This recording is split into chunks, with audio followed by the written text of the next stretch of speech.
जी, कि कुछ लोग कहते हैं कि नहीं, एक एक समय के बाद बॉडी डीजनरेट होना शुरू हो जाती है, एक खास उम्र के बाद।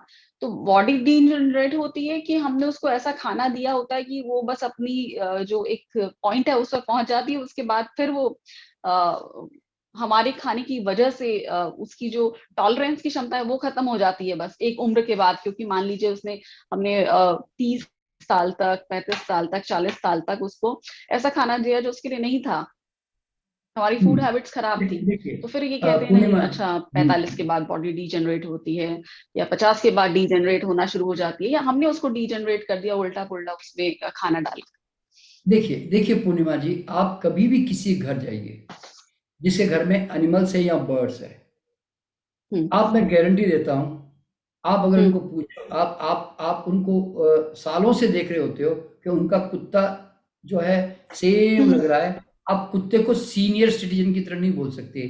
वो बहुत जाके जब आखिरी उम्र में आने लगता है, मान लो कुत्ते की उम्र 15 साल है, तो अगर वो 14 साल में आने लगता है तब जाकर थोड़ा सा उसके मूवमेंट में वो या बॉडी में चेंज महसूस होते हैं।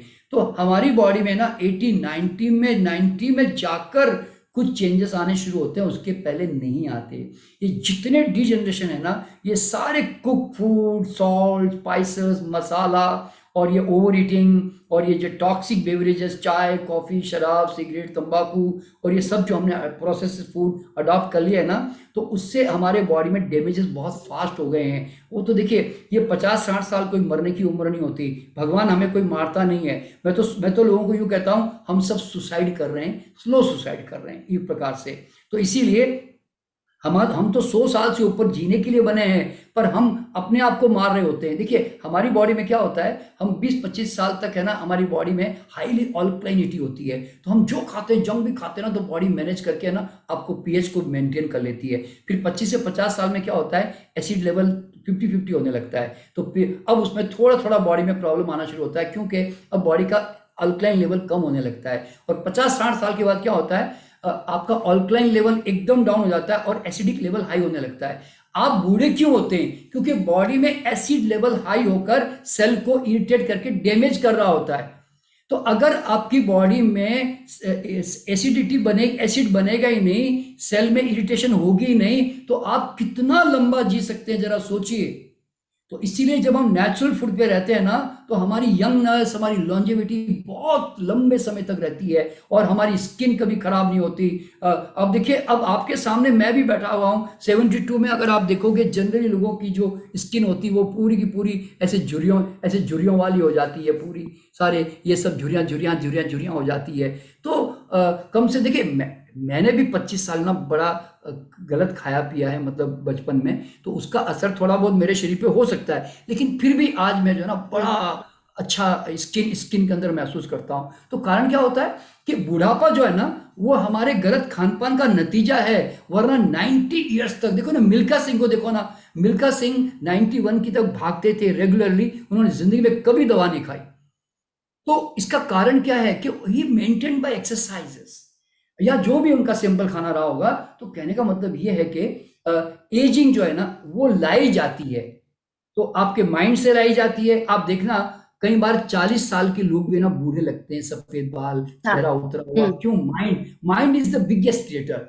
और जो लोग अच्छी उम्र को जीते हैं ना, दे आर बिल्कुल ऑलवेज, बिल्कुल। वो जॉयफुल होते हैं, माइंड से हमेशा हम्म जॉयफुल होते हैं। इस तरह से आज मेरा भी जो क्या कहते हैं कि हम्म हेल्थ का रॉ फूड ही मैं अकेला नहीं मानता। It is because of my positive mentality. I live my life like a celebration with gratitude, with बिल्कुल हैप्पीनेस। बिल्कुल। इसलिए मुझे उसके कारण शायद उसका भी असर मेरे साथ है। तो अकेला न्यूट्रिशन काम नहीं करता, ध्यान रखना। Mind is the primary. इसीलिए जापान की जो ओकिनावा जो जगह है, जहां पर आपने देखा होगा इकिगाई, एक छोटी सी किताब है, उसके अंदर वहां के लोग 120-20 साल तक जिंदे रहते हैं। क्यों? क्योंकि they are happy, hmm they dance, they sing, they eat very simple food, they do hard work. तो वो खेतियों में जी। काम करते हैं। तो लॉन्गेविटी जो है ना, वो पूरी की पूरी जो है ना, हम्म एनवायरनमेंट, हमारे माइंड के ऊपर सब पे निर्भर होती है। ये 50-60 साल में मर जाना, ने 70 साल में मर जाना, ये शर्मनाक बात है, बता रहा हूँ, शर्मनाक है। क्यों? इसका मतलब ये था कि तुमने सुसाइड किया और तुम जल्दी चले गए दुनिया से। तो I request, treat your body as a hmm. Temple, तो गॉड्स अगर टेम्पल। मान लीजिए किसी ने हाँ जी। तो किसी ने अगर एक उम्र तक, मान लीजिए 30 35 40 तक, एक ऐसी अननोइंगली हैबिट्स जी हैं जिसमें कि उन्होंने सही डाइट नहीं ली, तो क्या हाँ एक समय के बाद अगर हम अपनी डाइट को चेंज कर ले तो क्या वो सारे जो इफेक्ट हैं वो रिवर्स हो सकते हैं, जो बुरे हाँ असर जी, पड़े हैं शरीर पर गलत खान पान की आदतों से, क्या वो रिवर्स हो सकते हैं? बिल्कुल बिल्कुल। देखिए, आपको एक बात समझनी है पूर्णिमा जी, कि our body is a living mechanism, क्या लाइक ए लीवर को जो प्लांट। नुकसान पहुंचा है वो ठीक हो सकता है? हाँ जी, क्या हाँ जी। हार्ट को, देखिए ब्लड देखिए, को? हम्म, बिल्कुल बिल्कुल बिल्कुल। देखिए, हमारी बॉडी एक लिविंग मैकेनिज्म है। आप जानते हैं कि एक प्लांट अगर नहीं हवा धूप मिलती है तो सूखने लगता है। हम जैसे ही दोबारा उसको खाद डालते हैं, हवा पानी देते हैं, वो फिर हरा भरा होने लग जाता है। तो same with the body, living mechanism है ना। आप जैसे देखिए, बॉडी की सबसे बड़ी खूबी क्या मालूम है? It can survive economically at in less oxygen, less nutrition. तो ये कम से कम धूप में भी बॉडी अपने आप को मैनेज करके जी लेती है। तो इसके कारण हमें पता नहीं चलता, लेकिन जैसे ही आप बॉडी को आप सारा नेचुरल फूड सप्लाई करते हो ना, बॉडी एकदम नवनिर्माण की तरफ भाग पड़ती है। और आपके बॉडी में जो अच्छी स्किन, अच्छी आंखें, अच्छी हियरिंग, अच्छे बाल, अच्छा अच्छा बॉडी का ढांचा, सब ऑटोमेटिकली फिर आने लगता है। क्यों? आपने अच्छा माल सप्लाई कर दिया। तो ये तो बिल्कुल देखिए, आज अगर आपके फेफड़े खराब हो रहे हैं, आपको हवा में जाते ही फेफड़े आपके नॉर्मल होने लग जाएंगे। क्यों? अब उनको अच्छी हवा मिल रही है, ऑक्सीजन मिल रहा है। तो ये तो बॉडी का सिंपल सा लॉ है। इसीलिए एनी टाइम, जब कितना जब समय हमारा लगता है, दिमाग, मान लीजिए किसी की, किसी का क्या चीज पूछा आपने? कितना समय लगता है बॉडी को वापस वो रिवर्स करने में, वो जो नुकसान पहुंचे हैं उनको डाइट से, अच्छी डाइट से, देखिए, तीन तीन और महीना रॉ फूड से एवरेज। और फ्रूट तीन से तीन और महीने में सैलेड से, वेजिटेबल हाँ से? हाँ, 3 महीने में उनकी पूरी बॉडी में एक अच्छा चेंज आ जाता है। और टोटल चेंज जो है ना, विद इन 6 to 7 मंथ में आ जाता है। टोटल पूरी बॉडी बदल जाती है 6 7 मंथ में।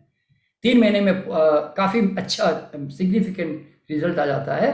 और 7 महीने में पूरी बॉडी, देखिए 7 महीने में, 7 साल में पूरी बॉडी बदलती है। 7 महीने में पूरा ब्लड बदल जाता है।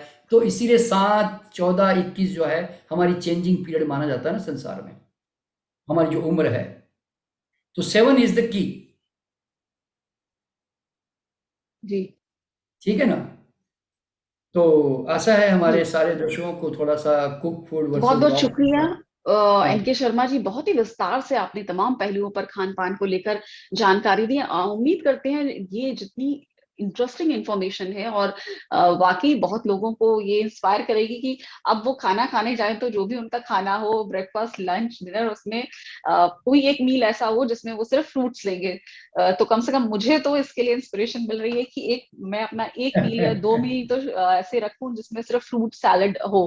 तो बहुत बहुत शुक्रिया, हम हमें लगातार इंस्पायर करने के लिए, प्रेरणा देते रहने के लिए, अच्छी हेल्थ के लिए, अच्छे स्वास्थ्य के लिए, और किस तरह से रीजनरेट करता है बॉडी को रॉ फूड। और जिस तरह आपने बताया कि डेयरी प्रोडक्ट से बचना चाहिए, हमें अनजाने में बहुत सारी ऐसी फूड हैबिट्स बन गई हैं जिसके जो हमें नहीं पता कि हमारे शरीर को नुकसान पहुंचा रही हैं और डीजनरेट कर रही हैं उन्हें।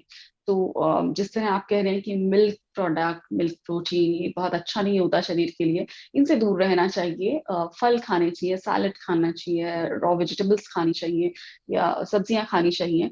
और जिस तरह से आपने लगातार हमें बताते रहते हैं कि आप चाहे टमाटर खाएं, चाहे खीरा खाएं, चाहे ककड़ी खाएं, चाहे गाजर खाएं, तो ये आपकी सेहत के लिए फायदेमंद होंगी। और फल खाने चाहिए, जितना ज्यादा आप फल लेंगे डाइट में आपकी बॉडी के लिए उतना ही अच्छा है। ड्राई फ्रूट्स की आपने बात की कि ड्राई फ्रूट्स लेना चाहिए। और फिर सबसे महत्वपूर्ण तो है कि आपकी स्टेट ऑफ माइंड, उसको भी लगातार रीजनरेट करते रहना होगा।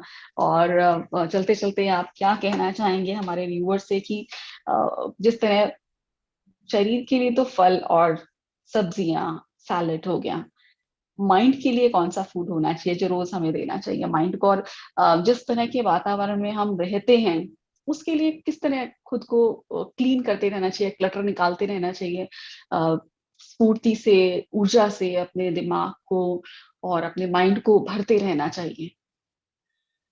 पूर्णिमा जी, सबसे पहले तो हर आदमी को इतना धन्यवाद देना चाहिए परमात्मा को, नेचर को, कि आज उसने हमारे लिए हमें हमें जीभ दी, हमें नाक दिया, हमें सुगंध दी और इतने बढ़िया खाने के लिए इतने स्वादिष्ट। और सबसे बड़ी बात क्या मालूम है, सिर्फ आदमी का ही आहार है ना इतना इतना, जिसमें इतना मतलब स्वाद है, सुगंध है और ब्यूटी यानी कि सुंदरता है। दुनिया में किसी प्राणियों के आहार में ना न सुंदरता है, न स्वाद है, न कोई ब्यूटी है। सिर्फ हमारे भोजन में जरा सोचिए तो आज कितना बड़ा उसने हमें अपने सेंसेस को शांत करने के लिए हमें दिया हुआ है। तो एक तो उसके लिए परमात्मा को धन्यवाद दो, और दूसरी बात ये है कि इस दुनिया में आए हो तो अ, अपने आप को ये समझ के चलो कि तुम उस परमात्मा के ब्रह्मांड के अंश हो, तुम कोई मामूली नहीं, तुम एक्स्ट्रॉर्डनरी हो। और दुनिया में आए हो तो तुम्हें दुखी होकर क्या करोगे, तनाव लेके क्या करोगे, जिंदगी तुम्हारी खराब हो जाएगी।